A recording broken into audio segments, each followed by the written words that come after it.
Welcome to The Trader, a Traitors podcast. My name's Matthew and I'm a writer working in TV development, and I am a 100% faithful. The Trader is a deep dive into every episode of the hit TV competition series The Traitors, and this is season 3 of the podcast dedicated to The Traitors Australia. We are well into the series now, and we'll be taking a detailed look at episode 7 today. And when I say we, I mean my guest co-host and I. Normally I'd have the TT news section at this point, where I run down all the latest Traitors news from various franchises. However, we're essentially at a Traitors lull between the 3 English-speaking seasons.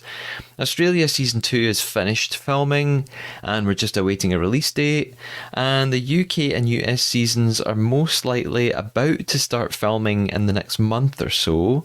Apart from Kieran from the UK Traitors getting ready to release a dance track, yes, you heard that correctly, there's not much else to report, so I'll only bring back TT news when there's really something worthwhile to report on. Which means we're ready to power ahead and meet our co-host.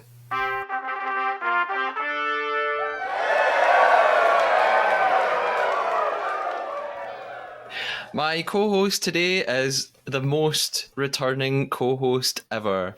It's Lindsay Chisholm. Lindsay, how you going? How you going, darling? How the bloody hell are you? That was like Australian and Essex mixed together. You're like, hi, how you going, darling? How you going, darling? How has your life changed since you were on episode 1 of this season of the podcast? It's changed dramatically. I'm now recognised in the streets. I've now got £1 million in my account. I'm getting loads of TV offers to go into like reality shows. I've just said yes to them all, so watch the space. That's really funny because I haven't seen any of that success, so don't know how it's happened to you, not me. I don't know, just got it. Now, we are going to talk about episode 7 of The Traitors Australia today. Before we get into it, at this point, I don't really need to tell you, Lindsay, the rules of our game, but for the benefit of the listeners, here's how the Traitor works. Our goal throughout the episode from here on in is to tell one lie to one another. The lie has to be a fabrication or a made-up fact. It can't be a fake opinion. Like saying you think Angus was a great traitor, when actually you think he was the worst traitor ever of all time throughout history. At the end of the episode, we each have to put our traitor hunting skills to the test and decide what we thought the other person's lie was. Are you ready to play the traitor, Lindsay? Yeah.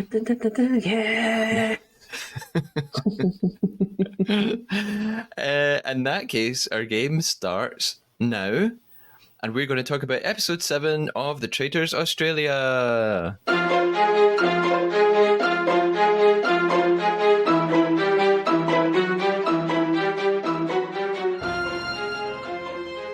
So we start the episode with a recap of the previous episode.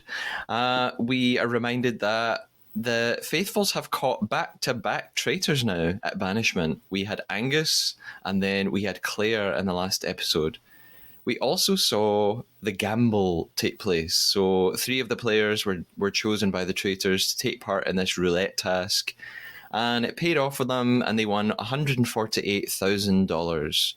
Mark coined the phrase "the Trader," and he's on the rampage to find another traitor now. Yeah.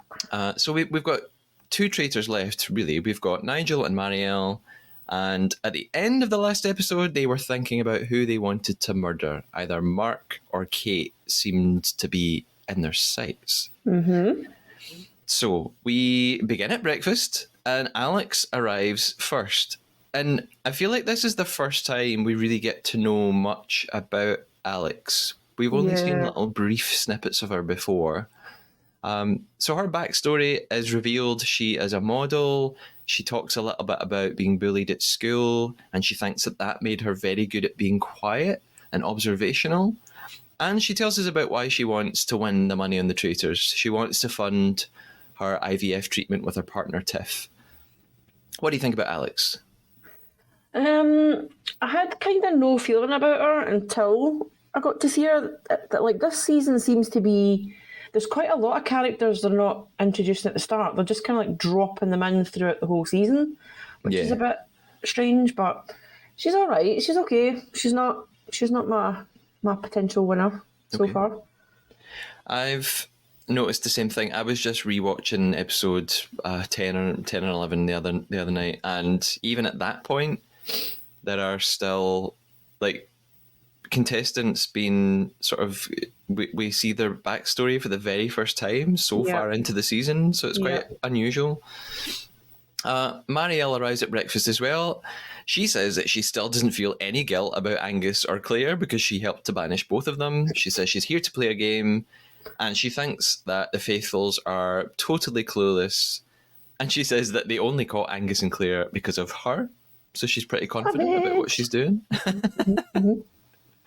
And I think Marielle's getting quite a lot of screen time here because there's also a flashback to her voting out Claire. So she seems, she's been given quite a lot of importance in the episode. She's also got a lot of confidence in herself as well. Yeah. Which could be a good thing, but could also be a bad thing.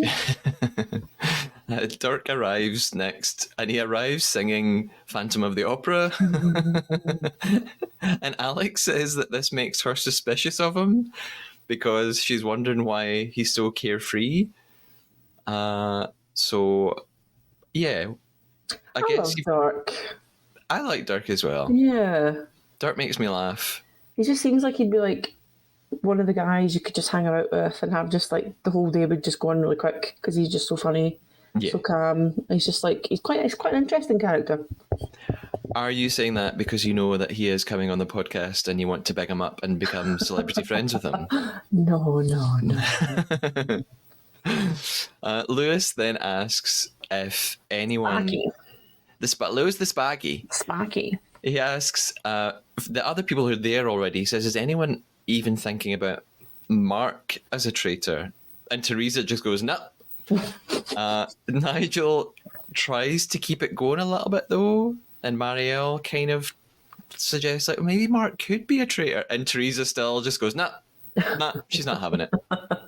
We love Teresa. Queen Teresa, I love her. Well, on one of the most recent episodes, my guest, Rob, anointed Teresa Saint Teresa because she's his favourite contestant. So I said that from now on I would call her Saint Teresa. Okay. Matt arrives at breakfast and he now seems to be like rethinking things because he says, well, like Matt, of course, has been like so focused on Saint Teresa, but now he says, well, I had no idea about Claire, and Claire turned out to be a traitor. Maybe I am wrong. And then about 3 seconds later, he just says that, no, he's still 100% keeping going for Teresa.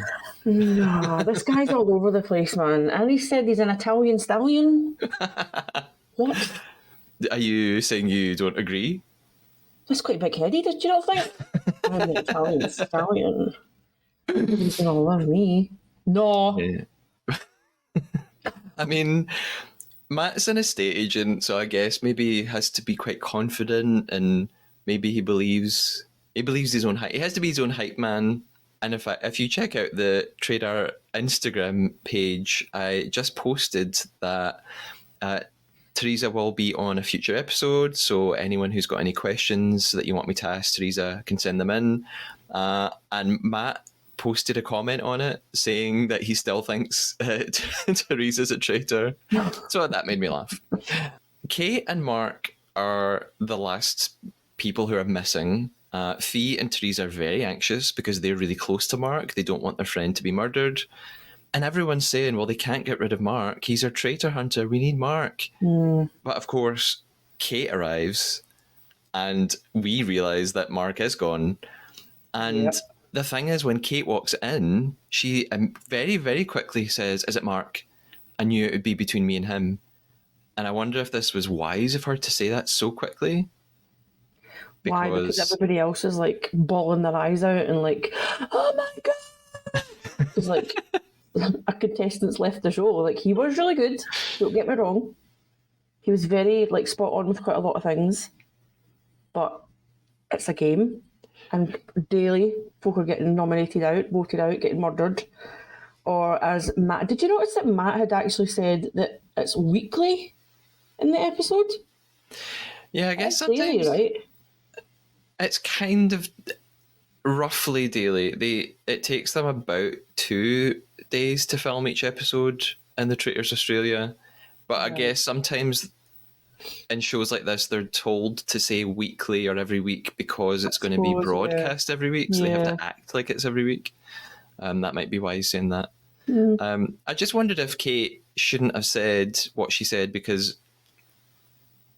she said it so quick. Like, she's obviously very clever, so she walked in and within seconds knew that she was, from everyone's reactions, she was probably the last person, and that Mark was probably the one who'd been murdered. And she says, "I knew it'd be between me and him." And it just kind of maybe makes her look a bit suspicious. Like, how did you figure that out so quickly? Yeah. And some of the other people do pick up on this. It's happened in a couple of episodes with Kate. People think she's so clever. She notices things so quickly. How is she doing that? Is she a traitor? Yeah. But you're right. Alex is really upset about Mark. And then there's an interview with Mark in the car leaving the house. And that doesn't happen every episode. That has only happened with Angus so far. But we get it with Mark, which it must be because Mark was such a big character. So they wanted to give him a little bit of airtime, and it also gives him a chance to say that he says Marielle was next on his list. So I guess the producers wanted us to see that, so that we still know, it's a good job they murdered him. That was good, because he was about to get out the next traitor. So, Kate, again, she's desperate to avenge Mark's murder, and she keeps saying, "I knew it would be me or Mark." And so Saint Teresa becomes quite suspicious of this, and she starts suggesting, well, maybe Kate is the traitor. And Marielle jumps on it immediately, and Marielle says, "How quickly did she say, 'Oh, who's not here? Is it Mark?'" She says that Kate didn't even look around the room before asking that. And then Fee's like, yeah, I noticed the same. So that's why it maybe wasn't that wise of Kate to speak so quickly. But think about it, if you were in her position, though, well, any of the positions, when you come in and you're one of the last ones coming in, everybody's anticipating, they're thinking, who's coming through, who's going on. That must be horrible going in there, and then everybody's like, "Oh, it's you." I know. Mark. And then they start crying and they get really upset, and she's just like, "Oh, well, hi." You know? I know, that's true. They're like, "Oh, I'm sorry I came back. Yeah, I'm sorry I was not murdered. I'll just leave." So after breakfast, it's time for the silver challenge for this episode. By the way, where was Roger at breakfast? Like, Roger usually comes in and talks to them and gives them a bit of a clue, and he didn't do it this episode, and I'm very upset about that. It's because he was in the car with Mark filming. I like consistency. I like the same things to happen every episode. So it makes me wonder, like, did they have to edit? Did something happen at breakfast that they were like, "Oh, we'll just cut that bit out with Roger"? I don't know. But it happens a lot. I'm looking too much into it. I know. It's because of playing this game on this podcast, I've become suspicious of everything and everyone. Yep. So at the challenge, though, we do meet Roger. He's there. He's waiting. The script writers are on top form because Roger says to them, "The traitors certainly hit their mark." Get it? Because Mark's been murdered. Yeah. I got it. And Fee just goes, "Too soon." And Teresa says it was a low blow. Yeah. They're not happy. They're still upset. So the challenge is all about they need movers and shooters. They have to aim a catapult at a bunch of targets along this track of railroad. It feels like the movers' task's a bit pointless. They literally just have to like move their platform a little bit, and then like shoot. I don't know what the point of it is. I don't really think it was that great of a task, to be honest with you. Yeah, well, and some inside scoop, if you listen to a future episode with Dirk, in our interview, we talked a bit about this, and he reveals some very interesting things that happen behind the scenes on this task. So I would definitely listen into that. Okay. Nigel and Marielle are on foot. They're kind of on their own because they have to load the balls onto the mover's platform. Yeah. They could totally just carry them to the shooters themselves. Like it's so weird. Like, you guys pick up the balls, you guys move your little platform, other people, you shoot at the target. So Nigel and Marielle are on their own, and they have like a quick secret little chat. And Nigel says that he's going to take Marielle to the end. He's not going to sell her out. He promises. And Marielle just goes, totally. Nigel knows that he's not safe with her. Yeah, I think so. I think And he's like he's looking quite panicky, I think. Yeah, He's trying to reassure himself and trying definitely. to reassure her. Like, he's panicking. Yeah, because He he's knows just he's in watched trouble. her Yeah. turn on their other two traitors. Yeah. So I think he's like, oh, is she going to do that to me? I Yeah. have to make sure that she's my best pal, and I have to make her know I'm going to like stick with her. But yeah, she just goes, totally. Like she's not really doing that great a job of convincing him. I guess she's not lying. She's been kind of honest. Yeah. So Could have been a bit more kind of, don't know, whatever. Whatevs. Sophie is on the little platform with Craig, Alex, and Teresa, and she says, I still think Teresa. I could try to. And then Teresa says, handy. And like, I was like, what did she just say? She goes, handy. And I was watching it with subtitles, I don't know why. And it came up saying like HUNDY, handy. And I was like, what's handy? Is it like honey, hunty? And then I figured out, do you know what handy means? No. Handy, it's short for 100%. Like if you think something, like if you're like 100% faithful, you just go, I'm a handy. Okay. It sounds like some sort of like wild animal, but okay. I'm like determined to incorporate the phrase handy into my everyday language now. Even if no one knows what the hell I'm talking about, I'm just going to be like handy. So I'm going to use it at work tomorrow. How do you feel that I've just Googled that to make sure you weren't lying? What does it say on Google? Handy, plural, slang, 100, especially $100. Quotations.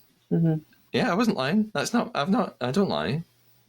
I even forgot we were playing a lying game. I don't know what you're talking about. No, sorry, I Googled something else that I thought you were lying about earlier on as well, but tell me we're telling the truth. Anyway. What else did you Google? I can't remember. But you were telling the truth, so it's fine. Okay, well, that's because I'm a truthful, honest person. Yeah, right. So after we've had the amazing phrase handy, we go back to Nigel and Marielle, and they're interested in how the next banishment will go. They think it's probably going to be Kate because people are quite sus of her after the way she spoke at breakfast. And they want to murder Matt because they think like everyone's over him anyway and they won't really care if he gets murdered. And they don't say How that. can you feel like that about one person and then they're crying their heart out about another person and they've known these people the same amount of time? Yeah, well, Madness. Matt dug his own grave. He needs to stop talking about St. Teresa. True. Start true. Sartre. So the challenge ends eventually with like the classic final shot of them hitting the target just as the timer hits 0. How convenient. And they win all the money available. They win all $20,000, which means that the total prize fund is $168,000. This challenge segment ends with Matt inexplicably talking about St. Teresa again. He still says he's 100% going for her tonight. He will not be moved. So we return to the hotel, and Kate is mega keen to get another traitor gone, obviously.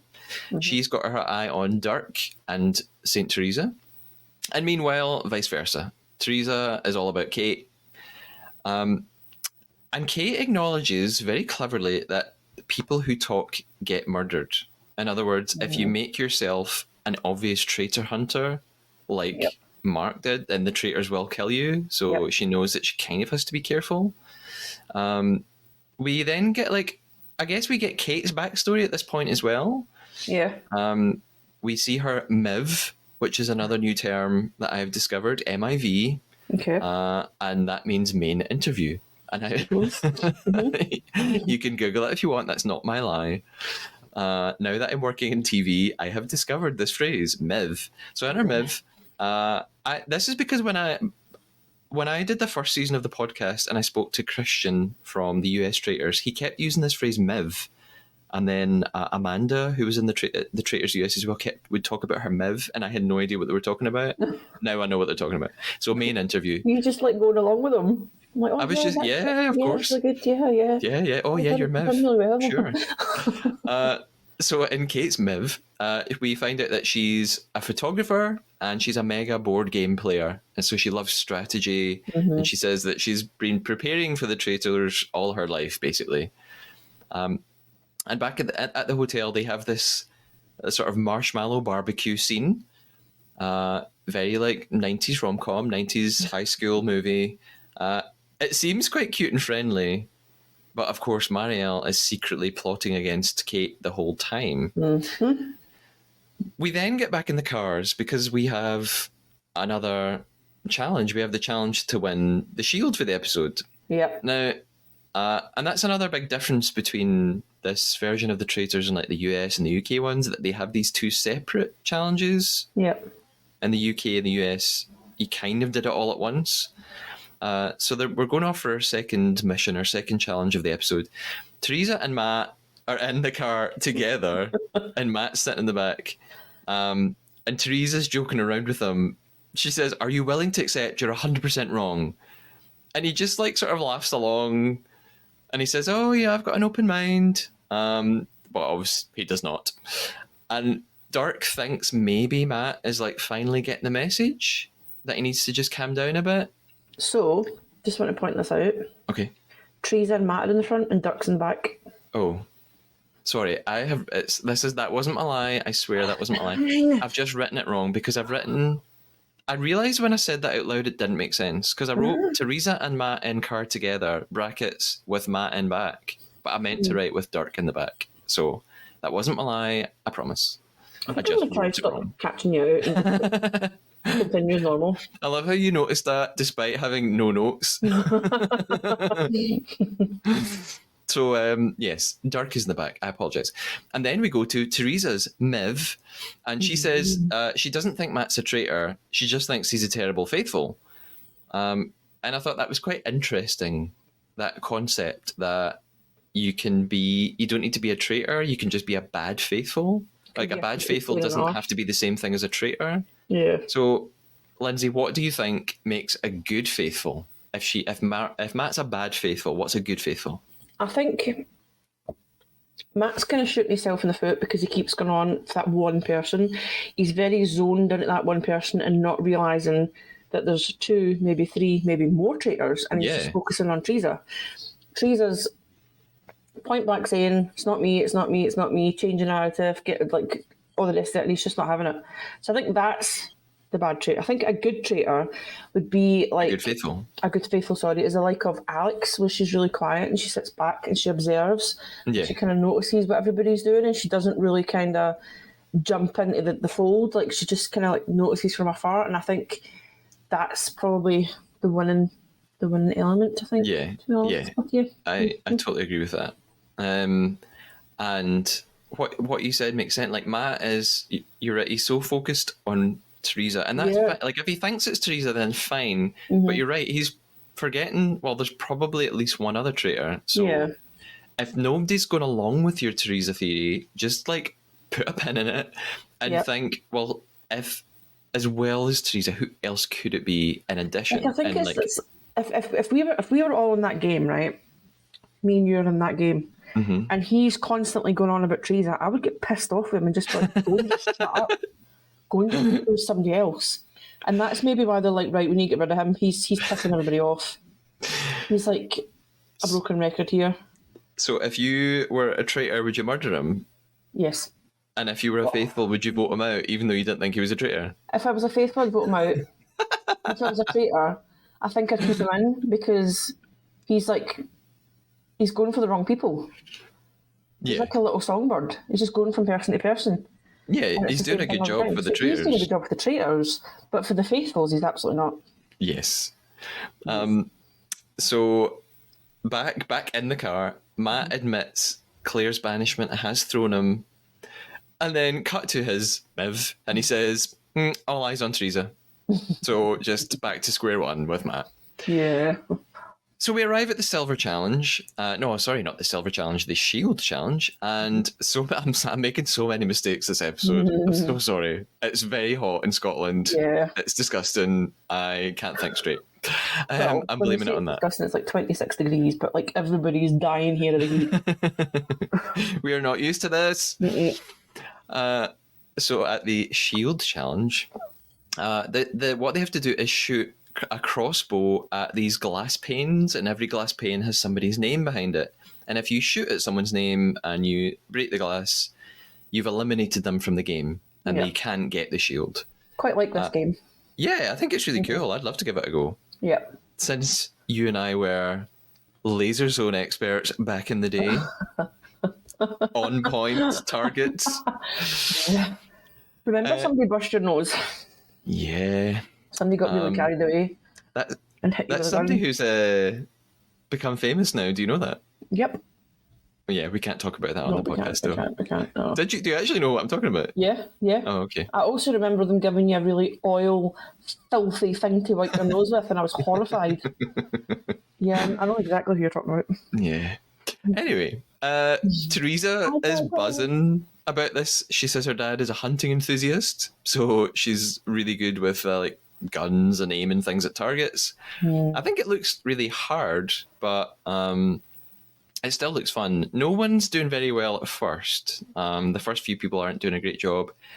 A few people are going for Nigel. Yeah. They're all aiming for his name. I don't think it's because they think he's a traitor. No, it's I because think it's you don't want to get the shield. yeah, We got the last shield. exactly. So they're just like, he is not getting it again. Yeah. Which is shit for Nigel, but Yeah. I'm going to go for you, Nigel. Of course. Teresa, we know who Teresa's going to go for. Teresa goes for Matt, gets him in one. And once your name's been shot, you're out. You can't shoot the crossbow, so Matt's out. Then Dirk, there's this really pivotal moment. So Dirk slips up. He is talking to Fee. Up.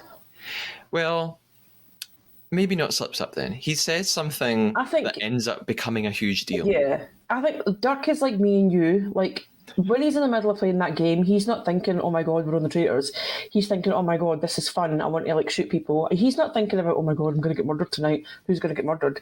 He's just there, enjoying himself in the element and like, I don't know, having fun, I guess. Yeah. So I don't think he slipped up. Like, it's a stupid thing to say, but I don't think it's meant the way that he said it. But obviously, in that situation, you're going to be like, oh my god. You know? Yeah. He's talking to Fee about the shield, and she says, oh, I really don't want to get murdered. And Dirk flippantly says, oh yeah, I keep forgetting about that. And Fee's like, what? She immediately like tells Nigel, Dirk's not even thinking about murder. This is another thing that if you listen to the interview with Dirk that I had, which will be coming up really soon, he explains what really happened here in a lot more detail. He says there was much more context to that, and he explains why, it really didn't make sense for Fee to become obsessed with what he says, as she does. Anyway, Lewis eventually does shoot Nigel's name, and then Dirk shoots Lewis, Teresa shoots Alex, Kate shoots Teresa. Kate seems to be the main target from this point on, because a few people are really suspicious of her. They don't want her to be protected from banishment because they're thinking about banishing her tonight. Yep. Kate goes again. She gets Dirk out. And then she's just like, pew, pew, pew, pew, pew. Everybody's like, I love she's incredible. She's amazing. I bet she plays Laser Zone as well. 100%. Because she's like a games person. Yeah. She's definitely done a Laser Quest She or two. probably meets her friends weekly and does it like we used to. But she's just like, she's amazing. Or maybe she's just got a crossbow at home. Maybe. Well, we did come through COVID and people did think it'd be the zombie apocalypse, so maybe she bought one and was practicing during lockdown. Yeah. Actually, I do have a theory about why Kate is really good at this. Hear me out. What's Kate's job? She's a photographer. She's a photographer. Kate, stick with me. Kate looks through lenses all day You could see my face right now. and like has to focus on like she has to have a really good eye and like look through tiny camera lenses and like focus on things. Don't you think that makes her probably really good at looking down the barrel of a crossbow?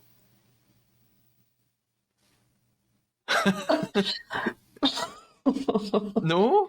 Right, I can see where you're coming from, but if Thank you're you. taking a The picture, end of the conversation. I'm right. you're taking a picture and you've got a crossbow, it's two completely different things. It's basically the same thing. The crossbow is going to be probably really heavy for a start, so you're going to have Press to the button, take a picture, pull the trigger, shoot a crossbow. well, The it could same. be heavy, and then you think to yourself, "Oh, I need to balance myself so I can get my aim properly." Like it's not just like a picture. I take pictures of Sometimes cameras are heavy. no, they're not. Okay, I've not convinced I you. don't see a logic. I take pictures of trees all the time. I take pictures of nature, and I just no, not having it. Okay, we'll see. So, Fee then shoots Marielle's name. Well done, Fee. And Marielle's really annoyed that she didn't go for Kate. And that makes me wonder if Fee is actually suspicious of Marielle but isn't saying it out loud. Like, why did Fee go for Marielle's name? I love Fee. I love Fee too. She's just such a nice person. She is. Such a bubbly. However, Fee doesn't last much longer in the game because Kate shoots her name next. Yeah. So it's down to Craig. It's down to Craig and Kate. Craig, I love Craig, all about Craig, but Craig is Right. terrible at this game. Yeah. Like on one hand, I feel really bad for him. On the other hand, it's so infuriating watching him missing every time. I mean, it's probably really difficult, but still, I'm just like, oh my god, Craig. Do you want to just run up to him, take the crossbow, and take the shot for him, and just sit back, chill out? Yeah, I've got it. I do. So Kate finally hits Craig. Well, I say finally, she does it like incredibly quickly. She hits Craig's name. She wins the shield. She's so excited. And now she realizes how much her name was under discussion because of everybody else's reaction. I'm actually really glad that she got so many people out and she got the shield, to be honest with you, because I've liked her again from the moment we've seen her. Yeah, me too. I'm glad that she's in it for at least another episode. Yeah. I really like Kate. Yeah. And I follow Kate on Instagram and it's all just photography stuff. She's an amazing photographer. So Teresa then says that this puts like a huge spanner in the works because like so many of them were going to vote for Kate and they're now going to have to think of another tactic. Matt. So Also, tunnel eye vision of who they want to go out again. what? Like, they've all spoke about how they want Kate out, and now they're like, oh shit, we can't vote her out. And then it's like deer in headlights. They're like, oh my god, who are we going to vote? Who are we going to vote? So they get back in the cars. Fee, like, she's really frustrated about Kate. So she says she's going to go for Dirk now because of what he said, that he wasn't thinking about murder. And she tells everyone else all about it. And Marielle, Lewis, and Nigel are in the car with her. Also, little shout out here again. Fee says that Dirk is on her Traitors, and she says Matt came up with that. Rest in peace. So I laughed a lot at that. We're back at the hotel. We're having discussions before banishment. Kate's super relieved that she won the shield. Although she knows it doesn't last long. So she knows, like, well, tonight this is going to help me, but long term I'm going to have to think about the fact that everyone's suspicious of me. She has Dirk and Teresa at the top of her list, but Dirk's kind of taken top spot after what he said to Fee. And Dirk is now figuring out, oh, my name's now out there, and he's starting to panic. Matt tries to like counsel him and give him some advice, and of course Matt's advice is go for Teresa. And Dirk is just like, no. But that's quite good though, because he picks up and he's like, if I vote for Teresa, they're going to think that I'm a traitor. Yeah. So Cameo. he's not up for that plan. There's various chats and small groups. They're all kind of circling around Dirk. Dirk thinks that she's convinced Matt to vote Dirk as well with everyone else. Mm-hmm. And then he says in his miv that his fingers were crossed. So dumb. So we go into banishment. And it looks like it's pretty dead cert that Dirk is going home from the way that all these discussions are going. So we get into the banishment room. Yep. Roger arrives, and I've noticed this habit that he's got, right? When every time Roger walks through a door, he immediately buttons his blazer. Like, it's just this thing I noticed in this episode. Oh, he does this every time. He walks through the door and he like buttons up. I don't know why. I don't know. Is this like an actor thing that he's learned on?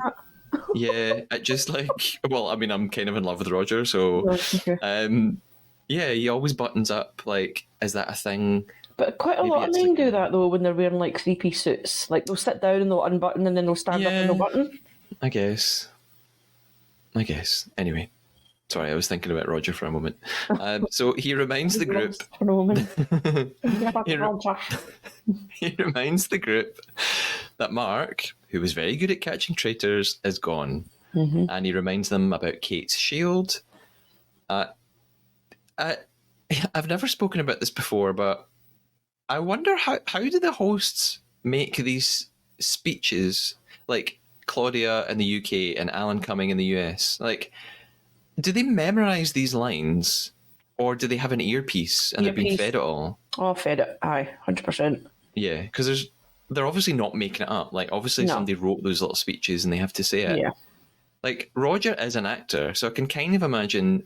I bet he could just memorize the lines, and so could Alan Cumming. But like, Claudia's not an actress. But she's been presenting for donkey's years.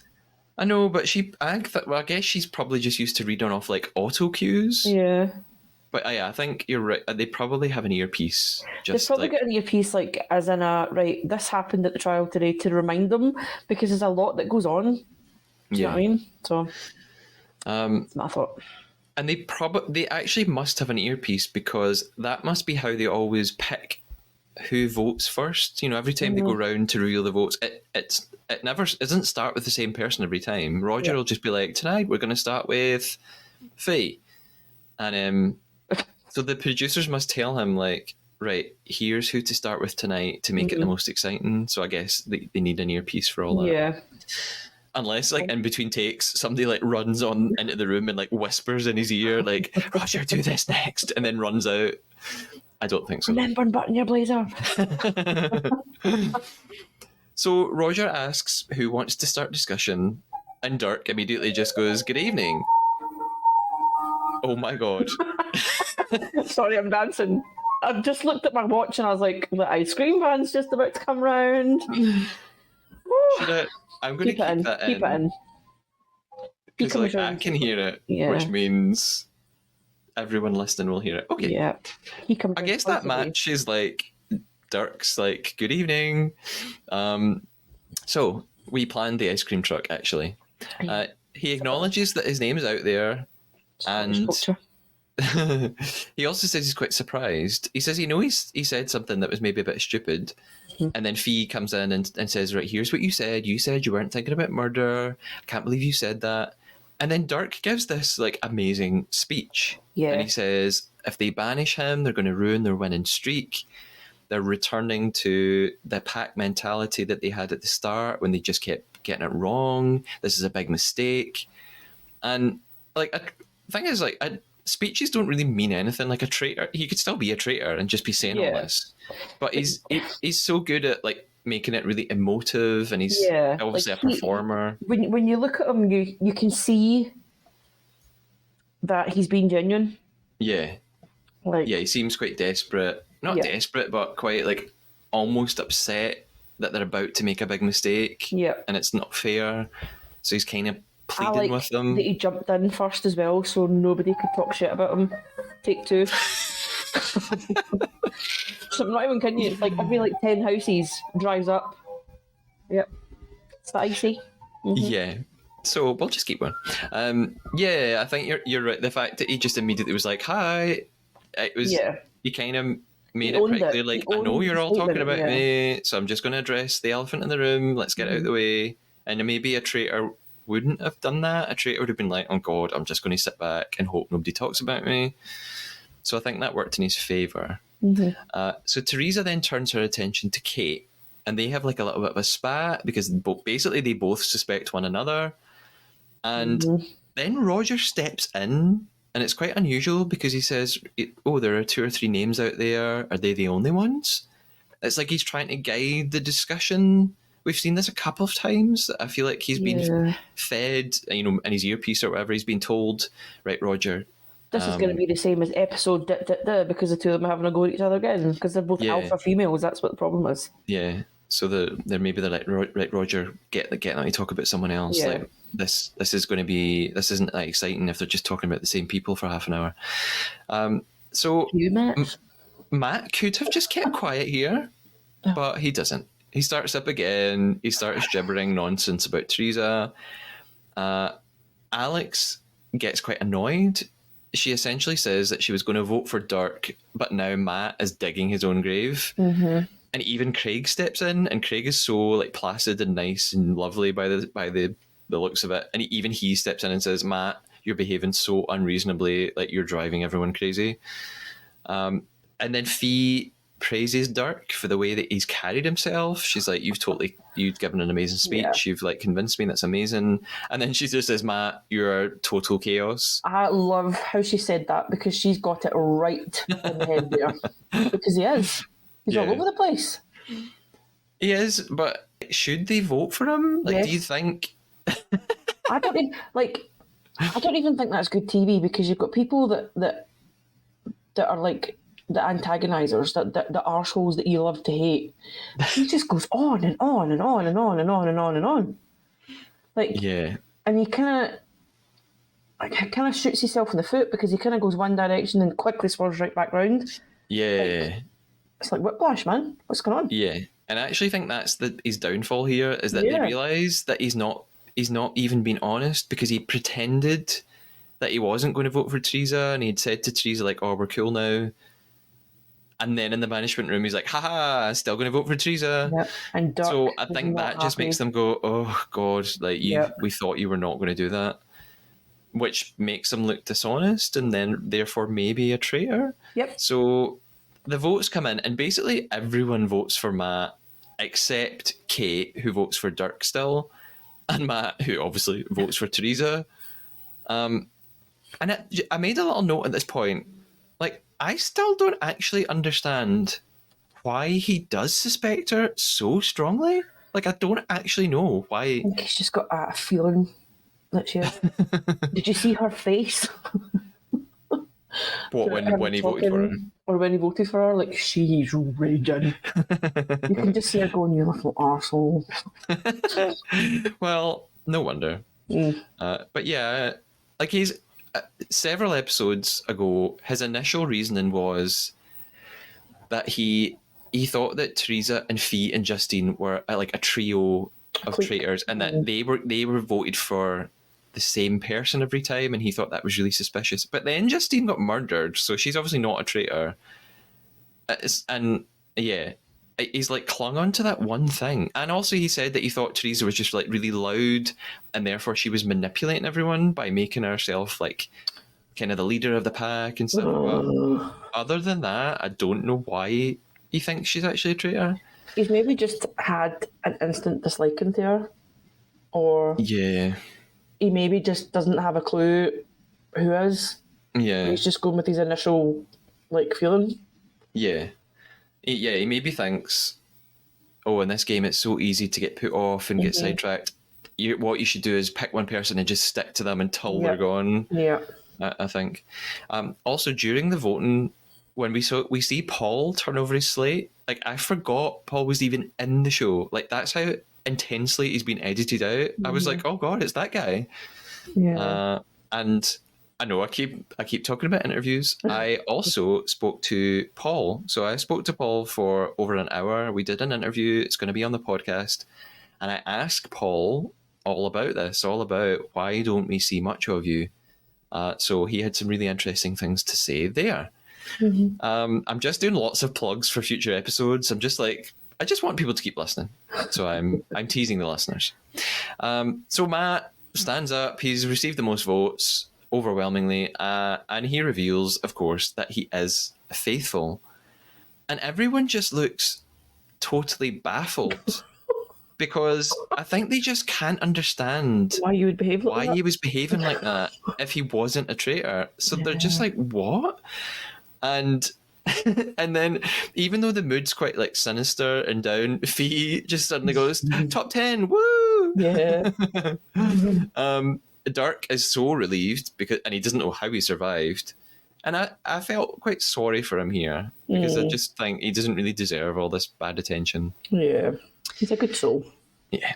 So we go to Traitor's Tower for the end of the night, and they arrive to a card on the table, and they're very nervous about it. And we only have two traitors now. We've only got Nigel and Marielle.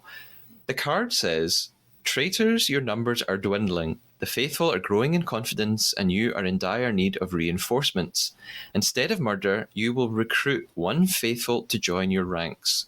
Although they will have the right to refuse, should they accept, the new blood will become a traitor immediately."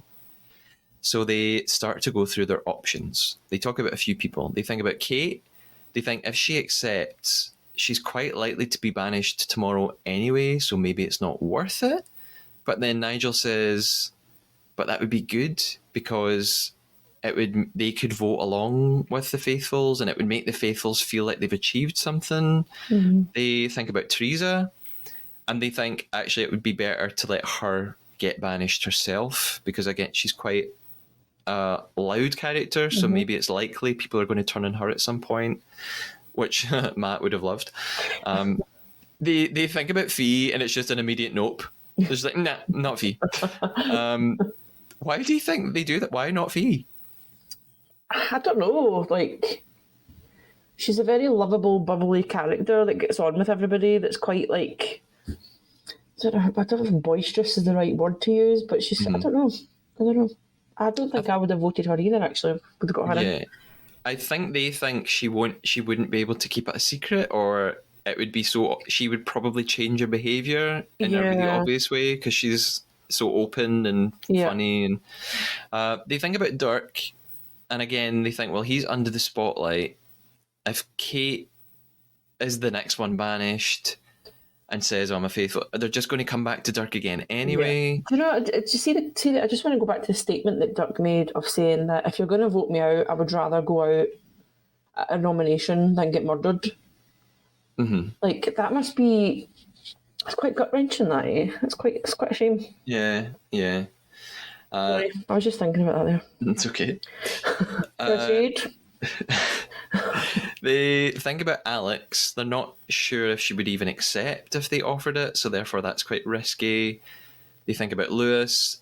Nigel says he's the only other person he'd consider because, like Alex, he's not on anyone's radar, so that would be quite good for them to pick somebody who's really not got eyes on them right now. They don't even discuss Paul or Craig, or if they do, we don't see it. So they decide on Alex. And it's quite ruthless what they say. They're like, well, they'd rather recruit her and then sacrifice her than turn on one another. So we cut to the letter being slid under Alex's door, and it says, "You have been chosen to join the Traitors. Do you accept this offer or refuse?" And we see Alex deliberating about it. She realizes, well, the Traitors do have a massive advantage because they don't ever have to worry about being murdered, so they can sleep through the night. And she says, well, what's the best way of surviving to the end and winning that money? As a traitor or a faithful? At the end of the day, it's a game, and I have what it takes to win. And we're left wondering if she will accept, and that's where the episode ends.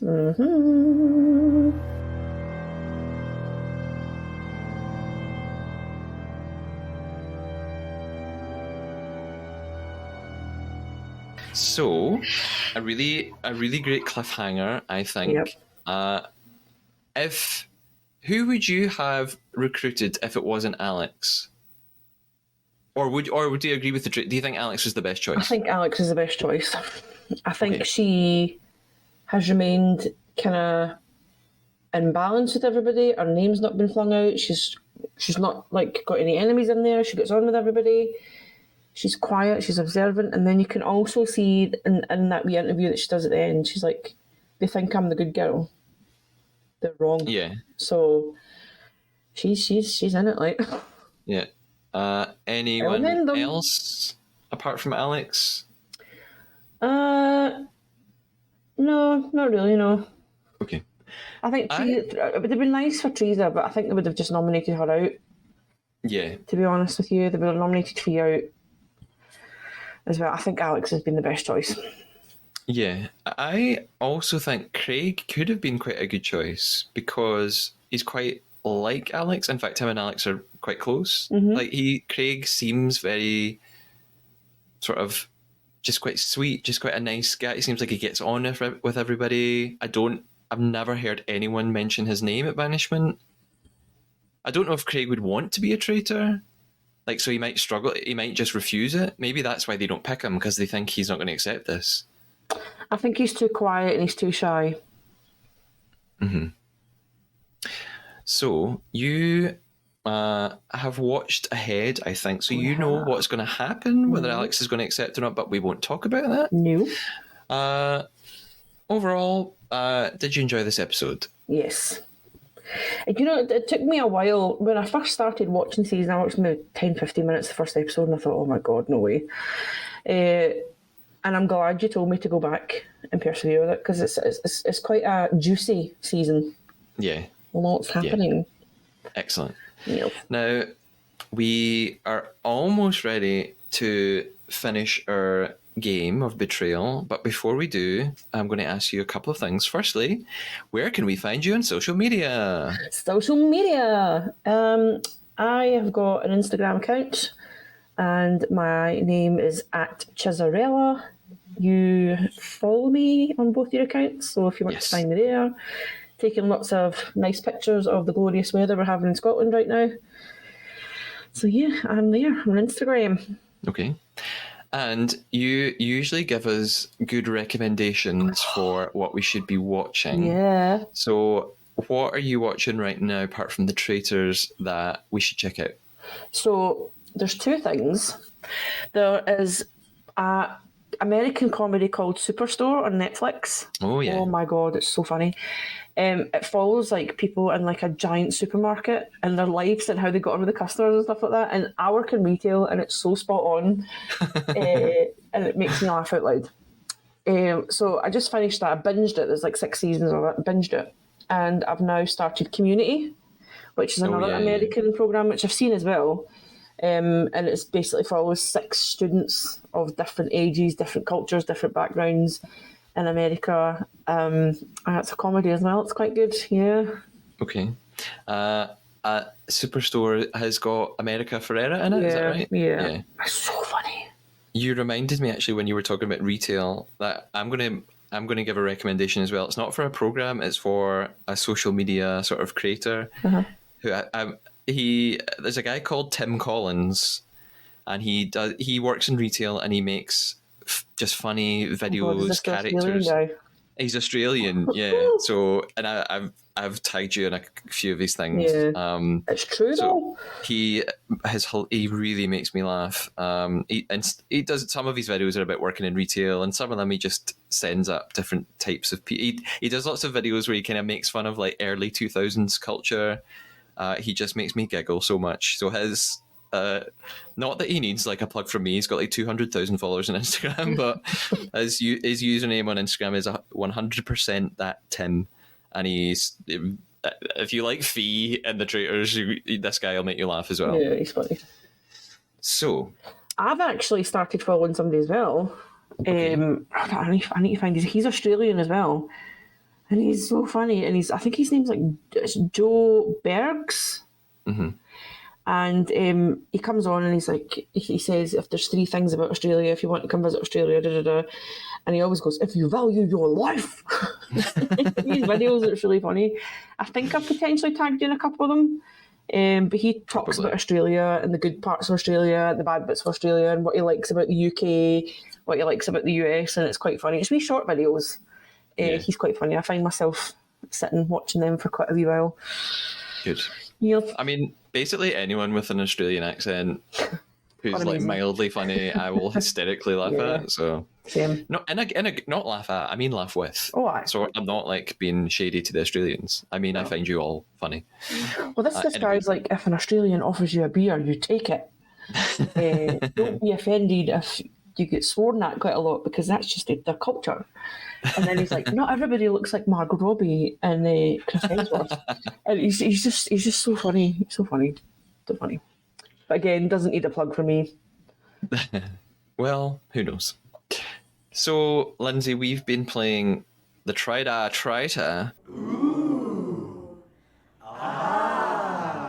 So, I told you a lie somewhere in our conversation. Have you lied to me?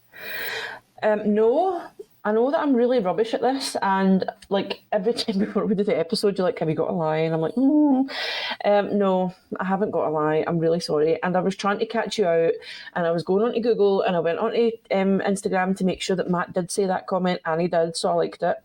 And then I went on to make sure that you're actually following Kate, which you are. So I was like, "Shit, what is he lying about?" So like, my detective powers are not working because I was trying to catch you out too much, and I was just googling and trying to find out. So I don't know what you lied. I love how throughout the whole thing you're just like in the background on your like computer, like type, research, like pure CSI. Yeah. So the second thing, what was the first thing that I actually found? You were like, oh, what was that? And you're like, oh, what do you remember it was? I remembered halfway through, and it was Matt saying that Teresa still is a traitor. Oh, I was all right. So I was on your normal Instagram and then your traitor one to like make sure, and then I liked the post, and I was like, right, he's not lying about that. Yeah, Matt commented on the Instagram page. So you didn't tell. Is your lie that you didn't tell a lie? Is it this thing again? We do this all the time. Okay. I actually didn't tell a lie. Can I tell you what I thought your lie was? I actually, throughout it, I had no idea. I thought that at the end, when you told me about the Australian Instagram person called Joe something, I was like, she's making this up. But is that real? That was real. Okay. I thought that was a lie. Oh my God, I could have totally lied about that. So I was nodding along, being like, oh yeah, sounds really funny. I've tagged you in some stuff. And in my head, I was like, not real. I thought I tagged you in some of these stuff. You probably have. Don't worry, you'll get super tagged in the next couple of days. But it's fine. When you tag me and stuff, I just ignore it, so I would have no idea. I know. Post have you got any? You don't even like them or anything. You know them. I'll only like them if they legitimately make me laugh out loud. That's my rule. So, Lindsay, have you got any idea what I lied to you about? No, but it's probably going to be something that you said right at the start of the episode because that's where you normally lie. Correct. My lie. No, actually, I lied twice about kind of the same thing, and I realised as I was speaking halfway through, I was going to have to lie again. My lie, and it was quite shady because it was really, really small. And this is what I was worried that you had taken notes, because if you had really taken notes, you might have caught me out on this. The first time I never took notes. I said that in the previous episode they won $148,000 in the gamble, and that was a lie. They had won $138,000. So I changed the money. And I thought, God, if she's written the amount down, she's going to catch me. But then later on, when I had to say what the new total was, as I was reading it, I was like, oh God, I'm going to have to do quick maths. I'm going to have to add on the fake amount that I included earlier. But luckily, you didn't catch me out. I didn't even notice, no. Which means I win and I'm the best liar and I'm a traitor. You said it. So, Lindsay, as always, thanks for coming on the podcast. Right. It's been a blast. It's been a blast. Did you enjoy it, Handy? Oh God, yeah. I said, Jesus, what does that mean again? I don't think I'll add that and move up my vocab. You will, because I'm going to keep using it until you just accept it. No, I don't know if I like it. We'll see. No. I'll talk to you soon, Lindsay. Talk to you, Handy. Bye. Hello, Trader listeners. Thanks for listening to this episode. I hope you enjoyed my deep dive with Lindsay as much as I did, which you can probably tell from my giggling throughout the entire episode. Although I said at the beginning I don't have any TT news, I do have pretty exciting news about the podcast itself. From here on in, Every episode will be followed by an extra bonus episode featuring an interview with either the banished or murdered contestant from that episode, quite often both. I've already recorded several of those interviews, but I'm yet to speak to several of the others, so if you want to send me any questions to pose to the contestants, take a look at the podcast Instagram or Twitter pages to see which interviews are coming up, and get in touch with me. You can do that on Twitter at the Traitors Pod, or Instagram at the Traitors Podcast, or you can email me at thetraitorspodcast@gmail.com. And of course, what this update means is that my first contestant interview of this season will be with the man of the hour, the now banished Matt. We managed to sync up across hemispheres and time zones, and you can listen to my no-holds-barred interview with Matt on the next bonus episode right now. Until next time, stay faithful.